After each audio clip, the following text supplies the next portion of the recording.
नमस्कार दोस्तों, ओम नमः शिवाय। स्वागत है आप सभी का इस नए वीडियो में। ओम नमः शिवाय, जय श्री शिवाय नमस्तुभ्यम, हर हर महादेव। सावन की एकादशी।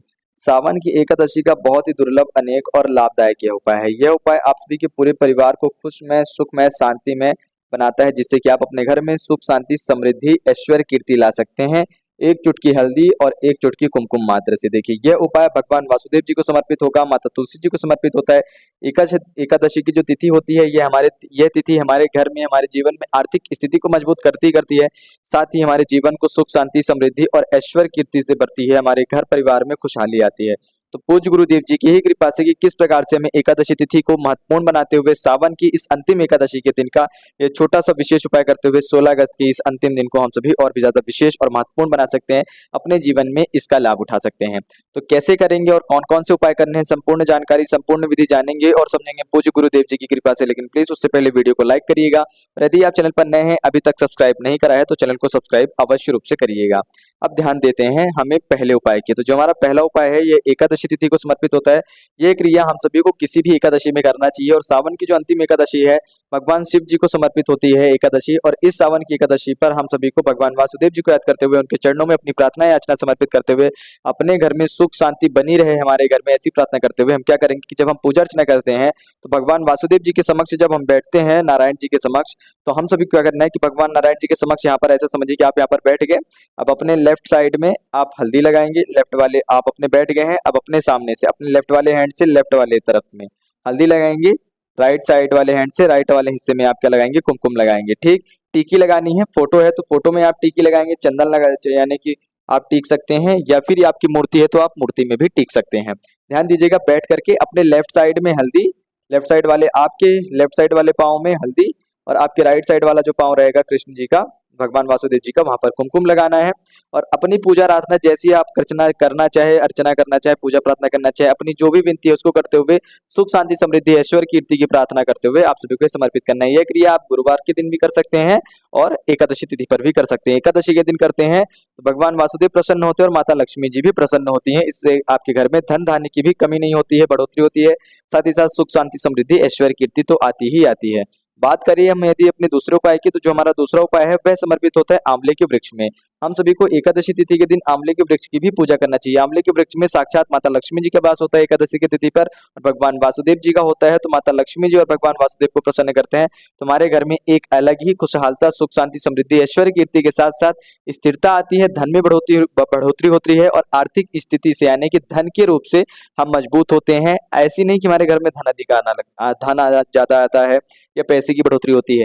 कहीं ना कहीं हम आर्थिक स्थान पर, यानी कि जो हम काम काज कर रहे हैं, जिस तरीके से हमारे घर में पैसा आता था, जिस काम काज से हमारे घर की आमदनी चलती है, उस काम काज में हमारी पदोन्नति होती है, तो हमारी आर्थिक स्थिति और भी ज्यादा मजबूत हो जाती है। ऐसी हमारी अनुकंपा कृपा बरतती है यदि हम आंवले के वृक्ष को समर्पित करते हैं। क्या करेंगे, एक मौली लेंगे, ठीक, 1 से 2 चुटकी हल्दी लेंगे, 1 लोटा शुद्ध जल लेंगे, एक गोलबाती का दीपक तैयार करेंगे। यह सारी सामग्री लेकर के एकादशी की इस पवित्र पवित्र तिथि पर, इस पवित्र अवसर पर, श्रावण मास के इस पवित्र अवसर पर हम सभी आंवले के वृक्ष के समक्ष पहुंचेंगे। वहां पहुंच करके हम सभी सबसे पहले क्या करेंगे कि जो हमारे पास 1 चुटकी हल्दी थी, वह आंवले वृक्ष की जड़ में समर्पित करना है भगवान वासुदेव जी का नाम लेते हुए। फिर उसके बाद जो हमारे पास जल है, इस 1 लोटा शुद्ध जल से आंवले के वृक्ष के जड़ पर, जहां पर हमने हल्दी समर्पित करी है, वहीं पर हम सभी को ये 1 लोटा शुद्ध जल पूर्ण रूप से समर्पित कर देना है, अभिषेक कर देना है। आंवले के वृक्ष का अभिषेक कर दिया। अभिषेक कर देने के बाद अब हम सभी क्या करेंगे कि यह जो हमारे पास मौली है, इस मौली को लेंगे और इस मौली को हम सभी को इस आंवले के वृक्ष में 1 बार या 2 बार कह सकते हैं कि हमें लपेट देना है। अच्छे से क्या करेंगे, आंवले के वृक्ष में नीचे पेड़ में यहाँ पर हम अच्छे से लपेट देंगे, अपनी प्रार्थना याचना कहते हुए ओम नमो भगवते वासुदेवाय नमः, इस प्रकार से जप करते हुए। ध्यान दीजिएगा, सावन मास की अंतिम एकादशी है, पुत्रता एकादशी, जो कि आप सभी के जीवन को, आपके खास तौर पे आपके घर परिवार में खुशमय, सुखमय और शांति में बनाएगा। आपके घर से ग्रह कलेश जैसी समस्याओं को दूर करेगा। आपके घर में जो अशांति का माहौल है, जो नकारात्मक शक्तियों की वजह से बहुत ज्यादा दुर्व्यवहार होते हैं, सबके गलत आचरण, गलत विचार हो चुके हैं, मांस मदिरा वगैरह जैसे चीजों के सेवन में आदी हो चुके हैं, तो ऐसी समस्याएं, ऐसी परेशानियां भी आपके घर से दूर होंगी। तो आपको क्या करना है, मौली बांध देना है। मौली बांध देने के बाद जो आपके पास ये एक दीपक है, इस एक दीपक से आंवले के वृक्ष की एक छोटी सी आरती करनी है। ओम नमो भगवते वासुदेवाय कहते हुए 3 बार आप ये दीपक उनको फेरेंगे, अचमनी देंगे, और 3 परिक्रमा कर लेने के बाद आपको यह जो मौली है, ये आंवले के वृक्ष से निकाल लेनी है, खोल लेंगे और इसको अपने घर पर लेकर के आ जाएंगे। घर पर, यानी कि जो आपने ये मौली बांधी थी यहाँ पर आंवले के वृक्ष में, उसको घर पर लेकर निकाल लेंगे। घर पर लेकर के आएंगे और दीपक और वहीं पर समर्पित करना है जहां पर आपने एक चुटकी हल्दी अर्पित करके अभिषेक करा था। ठीक, मौली निकाल ली, इसको घर पर जब लेकर के आएंगे तो घर पर ला करके आपको इस मौली को अपने घर में रख लेना है। कहाँ पर? भगवान वाले स्थान पर, जहां पर भी आपके घर में भगवान का स्थान होगा वहां पर लेकर जा करके आप इस मौली को रख लेंगे। रख लेने के बाद जब भी आपके घर का जो भी ऐसा कोई विशेष व्यक्ति है, जो पुरुष है या कोई लड़का है, आपके पति हैं, आपके बच्चे हैं, आपकी बच्ची हैं, जो किसी काम काज के या कंपटीशन वगैरह किसी विशेष अन्य महत्वपूर्ण कार्य के लिए जा रहे हैं, तो आपको उन व्यक्ति को जब घर से बाहर निकले तो यह मौली है जो कलावा है आपको उनकी हथेली में बांध देना है भगवान वासुदेव जी का नाम लेते हुए, ताकि वह अपने कार्य में सफल हो। अपने कार्य को करने के प्रति उनके अंदर दृढ़ संकल्प की इच्छा जो है वह प्रबल हो, उसमें और भी ज्यादा वह कितनी भी कठिनाई आए, कितनी भी समस्याएं आए, कोई भी परेशानी है, उन सभी से लड़ सके भगवान की कृपा से, और ऐसी कृपा बनी रहे कि वह उस कार्य को परिपूर्ण करने में भगवान उनकी सहायता करें। तो आपको यह मौली जो है उनकी हथेली में बांध देनी है। यहाँ पर हमारा दूसरा उपाय समाप्त होता है और उस व्यक्ति का कार्य भी परिपूर्ण होना प्रारंभ हो जाता है। इस प्रकार से हम अपने इस दूसरे उपाय को करेंगे। बात करते हैं हम अपने अंतिम और तीसरे उपाय की। जो तीसरा उपाय समर्पित होता है माता तुलसी जी के वृक्ष में। देखिए, एकादशी की जो तिथि होती है वह और गुरुवार का दिन, इन दो दिनों पर हम सभी को माता तुलसी जी के वृक्ष से तुलसी के पत्ते नहीं तोड़ने चाहिए। वैसे तो हमें किसी भी वृक्ष से पत्ते नहीं तोड़ने चाहिए, हम पुष्प तोड़ सकते हैं। क्यों? क्योंकि भगवान वासुदेव जी के कण में वास है, और एकादशी एक ऐसी तिथि होती है जिस दिन, और गुरुवार का दिन, प्रत्येक वृक्ष में भगवान नारायण जी साक्षात वास करते हैं। जिसमें से कि सबसे ज्यादा महत्वता यदि दी जाती है, जिसमें से सबसे ज्यादा यदि पूजा अर्चना की जाती है तो वह है माता तुलसी जी। ठीक, तो माता तुलसी जी का पत्ता तो हमें गलती से भी भूल चूक करके भी एकादशी तिथि और गुरुवार के दिन नहीं तोड़ना चाहिए। तो हमें आवश्यकता पड़ेगी, यहाँ पर ध्यान दीजिएगा, 11 तुलसी के पत्ते की। अब बात उठती है कि भैया आप कह रहे हो कि 11 तुलसी के पत्ते चाहिए, ठीक, एकादशी के तिथि के दिन यह छोटा सा उपाय करने के लिए, अपनी कार्य को परिपूर्ण करने के लिए, और हम पत्ते तोड़ भी नहीं सकते, तो क्या करें?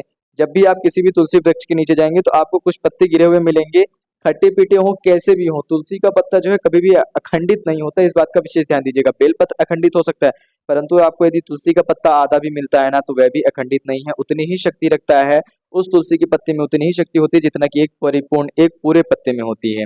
तो आपको जितने भी तुलसी के पत्ते मिले, आपको 11 पत्ते यहाँ से इकट्ठे करने हैं, अच्छे से धुल करके इस जल के पात्र में डाल लेना है। क्या करेंगे? आप इस जल के पात्र में डाल लेंगे, एक चुटकी हल्दी भी इस जल के तांबे के पात्र में मिला लेंगे। मिला लिया है। अब मिला लेने के बाद आप सभी क्या करेंगे कि इसको लेकर के जाएंगे अपने घर में।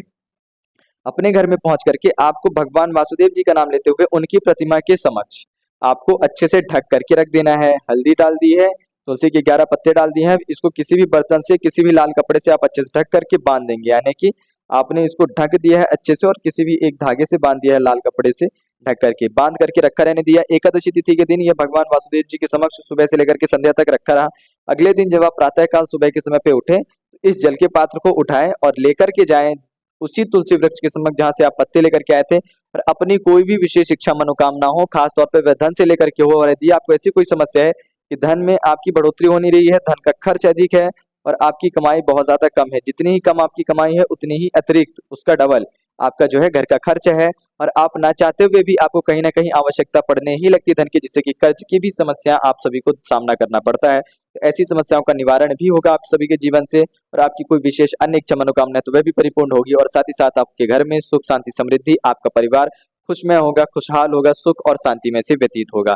तो इस प्रकार से आपका यह तीसरा और अंतिम उपाय समाप्त होता है। तो यह कुछ छोटे विशेष और मुख्य उपाय थे, 3 विशेष मुख्य उपाय थे, जो कि हम सभी को इस बार की जो सावन है, हमारी सावन की अंतिम एकादशी तिथि को और भी ज्यादा विशेष और महत्वपूर्ण बनाते हुए हम सभी को इस एकादशी को अलविदा करना चाहिए। भगवान वासुदेव जी को, भगवान नारायण जी को याद करना चाहिए, और यह पूजा, यह क्रिया समाप्त करनी चाहिए एकादशी के दिन इन तरीके से, जिससे कि हमारे घर में सुख शांति समृद्धि आ सके, हमारे परिवार में खुशहाली आ सके। तो संपूर्ण विधि जानी और समझी है हम सभी ने पूज्य गुरुदेव जी की अनुकंपा कृपा से कि कैसे एकादशी तिथि के दिन हम सभी ये छोटे छोटे उपाय कर सकते हैं। तो उम्मीद करता हूँ आप सभी समझ गए होंगे, और इन उपायों को अवश्य करिएगा। आप सभी से विनम्र रूप से प्रार्थना है, और यदि आप सभी ने अभी तक जिन लोगों ने भी पूरा वीडियो देख लिया है तो उनसे मेरी विनम्र रूप से प्रार्थना रहेगी कि महादेव जी का नाम लेते हुए आप सभी वीडियो को लाइक अवश्य रूप से करिएगा, ताकि यह वीडियो जल्द से जल्द और भी लोगों के पास पहुंच सके, और चैनल को सब्सक्राइब अवश्य रूप से करें ताकि आप और भी गुरुजी द्वारा बताए गए कुछ और भी ऐसी विशेष वीडियो को देख सके। तो जय श्री शिवाय, नमस्तुभ्यम, हर हर महादेव, ओम नमः शिवाय।